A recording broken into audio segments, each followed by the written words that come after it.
Hello everyone. Thank you all for watching the video. Wishing you all good health and peace. The dawn crept over the rice paddies of rural Vietnam, its golden light filtering through Tet's lanterns, their glow a fragile vow against the riddle that tore Tieu's deep soul.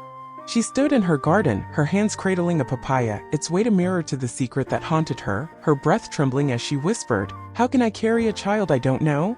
The phone in her pocket, James's gift, was a bridge to dreams, to learn, to rise, to become more than the orphan girl who'd fought a fractured past. But now it felt like a weight, its silence a shadow of a truth she couldn't grasp. She'd never lain with James, yet the doctor's words pulsed like a wound. "You're likely pregnant." Her heart wavered, torn by love and a mystery that shredded her peace, while across the fields, a man battled rumors to shield a future she feared to hold. Diep's shack was a sanctuary, its patched walls etched with the scars of survival, its yard alive with hockey's loyal bounds and the soft cluck of chickens pecking the earth. She carved this life from nothing, orphan young, betrayed by an uncle who'd stolen her inheritance, married at 16 to a man whose fists left wounds deeper than skin. She'd fled, her name her only guide, and found James, his truck mired in mud, her shy laughter mingling with his as they pushed it free under a rain-soaked sky. "You're enough," he'd said, his voice steady, his eyes seeing her not as broken but as whole. She believed him, her heart opening to a man who called her scars stars, who gave her a phone to touch a world she'd feared, letters she'd stumbled over, a screen she fumbled with trembling hands. She tried, her tears falling in the quiet of night, her love for him a flame that burned but flickered. Now as she worked her garden, hockey at her side, she thought of James, of his laughter, of a company shadowed by whispers, and of a child she couldn't explain, a riddle that tore her soul. She'd greeted her viewers with a strained smile, her voice bright as she spoke to the camera, a ritual for her YouTube channel that tethered her to a world beyond the fields. "Hello, everyone," she'd said, her hands scattering vegetables for her chickens, their eager pecks a rhythm to her words. "Wishing you a happy viewing. Today, I'll harvest papaya, follow me." She'd paused, her heart racing, and turned to her garden, her hand steady as she checked the kohlrabi, its stunted growth a mirror to her fears. "The soil's hard," she'd said, her voice soft, "but we'll eat the tubers." She'd fed her chickens, their hunger a shadow of her own, and sighed. "No bran yet," she'd said, "so eat these leaves." Hockey nuzzled her, his warmth a balm, and Diep's heart lifted, her love for him a spark. But the riddle pulsed, her fear a wound, and she thought of the doctor's words, of a child she couldn't claim, of James, and of rumors that tore through the village like fire. Diep stood before her team, the air thick with the scent of ginger and the hum of Tet's market. Tieu, her assistant, reported the year's yield: 30 kilograms of ginger, 5 containers of oranges, 65 containers of grapefruit for export, a total output of 300,000 tons. "Revenues 112 billion, Tieu said, her voice steady, "profit at 30% after labor costs." Diep nodded, her mind racing, and turned to Sun, her media lead. "We've connected with KL's," Sun said. "Revenue at 70 billion, profit 50 billion. Diep smiled, her voice firm. "Focus on TikTok," she'd said, "young KL's for our youth products." Tuan, her wood workshop manager, added, 30 containers, 30 billion in profit, steady output. Diep's heart swelled, her resolve a spark, her empire, built from sweat and dreams, was thriving. But a wave of nausea hit, the smell of frying cakes turning her stomach, and she faltered, her hand clutching the table. "Boss, are you okay?" Tieu asked, her voice sharp, and Diep nodded, her smile weak. "Just the smell," she'd said, but her heart raced, the riddle of her pregnancy tearing her soul as whispers of her condition spread. The village buzzed with gossip, its market stalls alive with Tet's chatter, the scent of bananas and cakes a hymn to the season. "Diep's pregnant," a vendor whispered, her voice low, and James left her. Another nodded, her eyes soft. "Poor girl, abandoned, send her money for vegetables." Diep overheard, her heart sinking, and clutched her basket, the weight of papayas, 15,000 VND for 2 kilos, and Chinese cabbage, 10,000 VND, a tether to her work. She'd sold her harvest, her hands steady, but the rumors cut like blades, painting her as a forsaken lover, a girl too poor for James's world. She thought of him, of his laughter, of a love that warmed her shack, but trembled under the weight of a child she couldn't explain, and whispered to Hockey, her voice a thread. "How do I face this?" she asked, her heart torn, her resolve a spark that flickered under the village's scorn. James, meanwhile, sat at a cafe, its tables crowded with Tet's joy, the scent of coffee a balm to his racing heart. Tung, an old friend, leaned forward, his voice sharp. "Why do you abandon Diep?" he'd asked, his eyes flashing. "The village says you got her pregnant and left." James froze, his heart shocked, and shook his head. We've never slept together, he'd said, his voice low. She can't be pregnant, not by me. Tongue frowned, his voice heavy. No smoke without fire, he'd said. The whole village is talking. She's pitiful, James alone. James faltered, his heart racing, and stood. I didn't know, he'd said, his voice firm. I'd never hurt her. I'll find her, confirm this myself. He'd driven to Diep's shack, his thoughts a storm, his love a vow that burned. He found her in the yard, her hands busy with feed, hockey at her side, and called out, his voice trembling. Diep, why didn't you answer last night? He'd asked, his heart heavy. I was worried. Diep looked up, her eyes soft and sighed. I was at the market, left my phone, she'd said, her voice strained. James nodded, his heart easing, but the rumors lingered, a shadow he vowed to dispel. They sat by her shack, the air thick with the scent of kohlrabi and the soft cluck of chickens.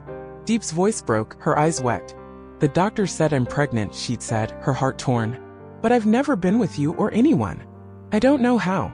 James froze, his heart shocked, but his hand found hers, his voice steady. Calm down, he'd said. The doctor's check was quick. It might be wrong. Nausea, dizziness, they could be exhaustion, stomach issues, low blood pressure. He paused, his eyes soft. I called Vin, a doctor friend. He said we need tests, a pregnancy test, a hospital scan. We'll check together. Diep nodded, her tears falling, and whispered, if I'm pregnant, will you still love me? James's heart ached, his voice firm. I love you, he'd said, child or not. I won't leave you. Diep clung to him, her heart torn, her love a flame that flickered under the riddle that haunted her soul. The village's whispers grew louder, their scorn a weight that pressed on Diep's heart. She's too poor for him, a vendor said, her voice sharp. A farmer girl, uneducated, James deserves better. Another nodded, her eyes soft. She's pitiful, pregnant, and alone. Diep overheard, her basket trembling, and thought of James, of his vow, of a love that defied the world's disdain. She'd returned to her shack, her hands busy with vegetables, and faced her viewers, her voice strained. I'm healthy, she'd said, but rumors hurt. She'd fed her chickens, their pecks a rhythm to her thoughts, and murmured, eat, my friends, her hands trembling, her resolve a spark.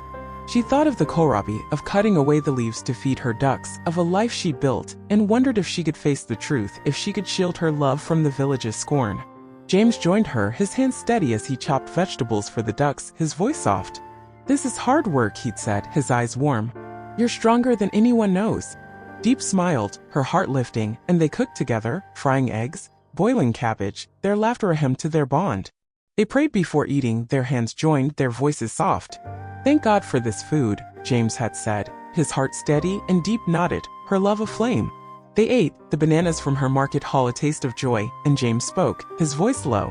There's a gap between us, he'd said, not wealth, but your self-doubt. I love you, Diep, let love break that barrier. Diep's eyes wet, her voice a whisper. I'm poor, unparented, she'd said. I've never learned to love like you. But I'm trying for you. James smiled, his hand on hers. We'll try together, he'd said, his love a vow that burned. The fields grew quiet, Tet's lanterns glowing like stars across the rural sprawl, their light a promise of fortune that felt distant to Diep's torn heart. She sat by her door, hockey's warmth a balm, her fingers tracing the soil, its hardness a mirror to her fears. She thought of James, of his defiance, of a love that battled rumors to shield her, of a child she couldn't explain. The village's words echoed, pitiful, abandoned, unworthy, and she faltered, her heart racing, her resolve a spark.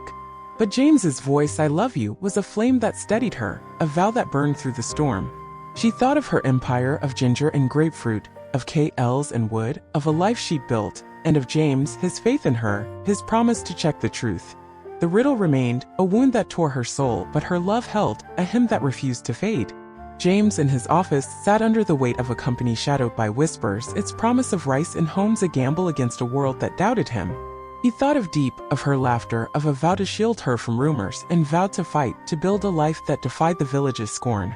His father's voice, sharp with disdain, pulsed like a wound, dismissing Diep as unworthy, but James's heart held, his love aflame.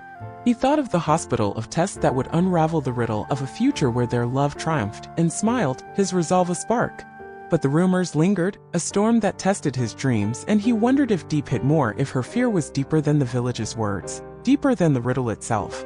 Diep stood in her yard, the stars bright above, hockey's soft breaths a rhythm to her thoughts, their warmth a tether to the life she'd fought for. She touched her stomach, her fingers trembling, and thought of James, of his vow, of a love that warmed her shack, but trembled under a truth she couldn't name. Her heart torn, her love a vow that wavered, she whispered to the night, her voice a prayer. Would the test reveal a child or a mistake? Would James stand by her or falter under the village's scorn? Would their love, born in mud and laughter, endure the riddle that pulsed like a wound? She thought of the chickens, their hunger a mirror to her own, of the papayas, their weight a promise she carried, of the kohlrabi, its tubers a hope she held. James's faith, his defiance, was a spark that glowed, a flame that burned through her fear, and she knelt, her tears falling to the earth, her heart torn but unbroken, a love that flickered but refused to die. The lantern swayed, Tet's promise a faint light against the night, their glow a whisper of fortune that lingered in the air. Diep thought of the market, of the vendor's pity, of the KLs who'd carry her empire's name, of the wood that fueled her dreams. She thought of her viewers, their love a bridge to a world she longed to join, and of James, his hand in hers, his vow a star that guided her. The riddle remained, a storm that tore her soul, but her resolve held, a spark that glowed through the darkness. She thought of her journey, from a girl who couldn't read to one who led, from a shack to a love that battled rumors, and smiled, her heart steady, her love a hymn that burned. The field stretched wide, their silence a canvas for her dreams, and Diep stood, her tears drying, her heart torn but alive, a flame that flickered but refused to fade, a vow to face the truth, whatever it might be.